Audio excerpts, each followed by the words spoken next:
میاں صاحب کی گفتگو سے تو کچھ ایسا لگ رہا ہے کہ وہ بھی اس حکومت کو ماننے کو تیار نہیں ہے. سو آپ نہیں سمجھتے کہ زیادہ مشکل پوزیشن میں ڈال دیتے ہیں اس وقت جو سٹنگ گورنمنٹ ہے شہباز شریف صاحب کی, اس کو جس قسم کی گفتگو وہ کر رہے ہیں؟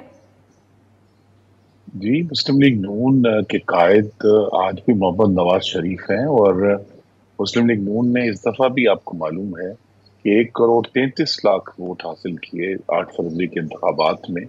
تو لہذا ان کا میاں نواز شریف کا ایک ووٹ بینک ہے جس کی بنیاد پر وہ اپنی ایک رائے رکھتے ہیں, اور غالباً اس وقت پاکستان کے تمام سیاست میں لوگ شامل ہیں, سب سے زیادہ تجربہ بھی وہ رکھتے ہیں. انہوں نے اپنی رائے کا اظہار کیا ہے. میری تو یہ توقع ہے کہ اب وہ پارلیمان کے منتخب رکن ہیں, تو پارلیمان میں بھی آ کر وہ بات کریں گے. یہ جو گفتگو ہمیں سیکنڈ ہینڈ معلوم ہوئی ہے, اس کی تو بہتر توجیہ ویسے میاں نواز شریف یا ان کے کوئی ترجمان ہی کر سکتے ہیں.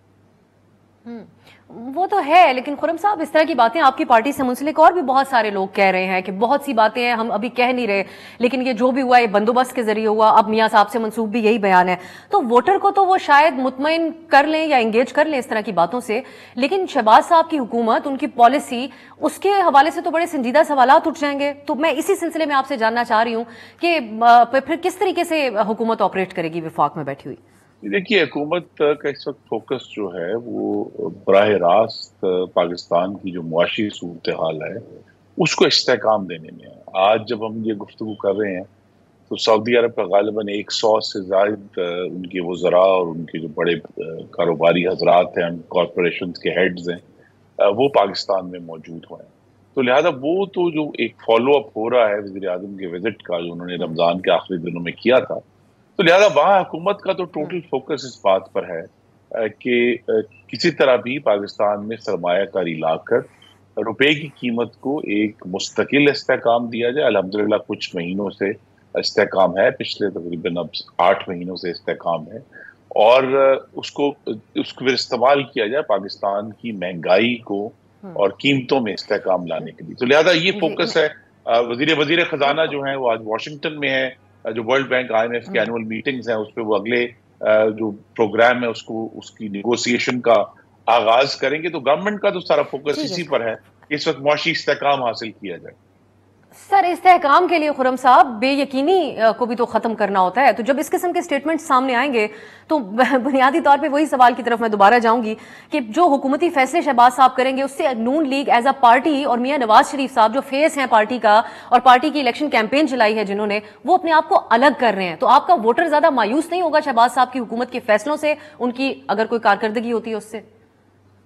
دیکھیے نا, ووٹر کے لیے تو آپ کو معلوم ہے ابھی مریم نواز صاحبہ نے وزیر اعلیٰ پنجاب جو ہیں وہ بڑی متحرک ہیں. انہوں نے ابھی روٹی کی قیمت کم کرنے کا اعلان کیا ہے. رمضان میں ایک بڑا مؤثر پیکج جو ہے وہ غریبوں میں میرٹ پر تقسیم کیا ہے.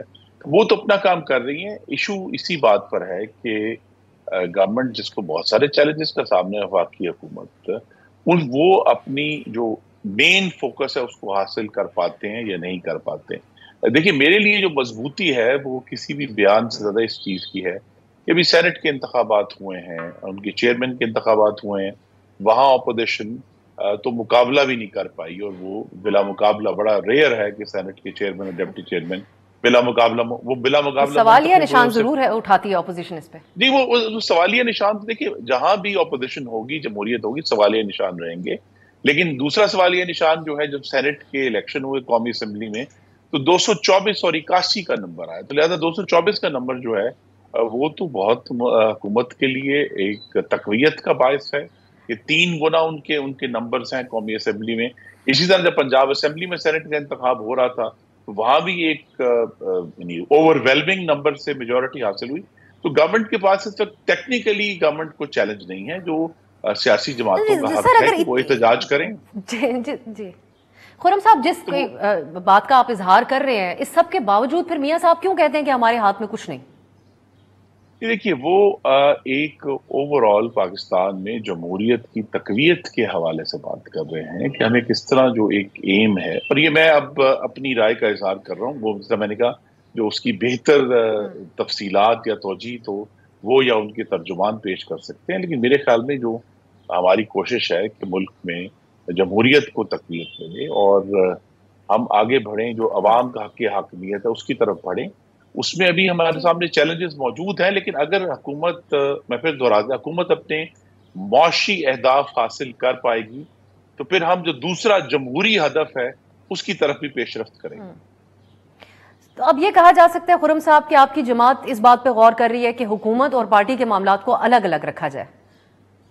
جی نہیں، اور یہ بہت اچھی بات ہوگی کہ اگر محمد نواز شریف جو ہیں وہ بطور پارٹی کے صدر کے ایک نیا انتخاب، جمہوری جماعت ہے، نیا انتخاب ہوگا اور وہ پارٹی کے صدر منتخب ہوں گے، تو وہ اگر پارٹی کو پورے ملک میں آرگنائز کرتے ہیں، کیونکہ جو ان کے مین دو جو تھے، ان کے نائب تھے، وہ تو اب ایک وزیر اعظم ہیں اور ایک وزیر اعلیٰ پنجاب ہیں.